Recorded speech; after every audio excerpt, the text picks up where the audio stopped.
Georgia O'Keeffe was born in Wisconsin in 1887. She grew up on a small farm and she attended a one-room schoolhouse. From the time she was a really little girl, she knew she wanted to be an artist, and she would do everything in her power to make that goal a reality. After high school, she went on to study art in colleges in both Chicago and New York, but she didn't stay in either city. She decided to move to Texas, and she became an art teacher there. But as she was teaching in Texas, she began making these small charcoal drawings.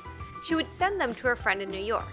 Her friend loved them and took them to a gallery where she knew the owner. The gallery owner loved them as well and decided to hang them in an art show. But he forgot to tell Georgia.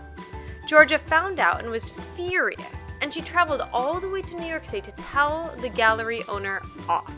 Once she was there, the gallery owner did manage to calm her down, which was a good thing because a few years later, they ended up getting married. Her husband was named Alfred Stieglitz, and not only was he a gallery owner, but he was also a well-known photographer. They bought a house on a lake and lived there in the summertime.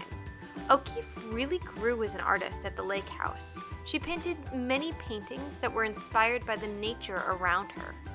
Here, she began painting the paintings that she's best known for, close-up paintings of flowers.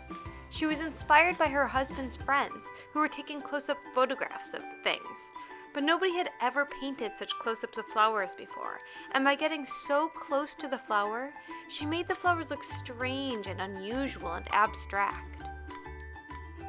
In the 1930s, Georgia O'Keeffe took a couple of trips to New Mexico and fell in love with the landscape there.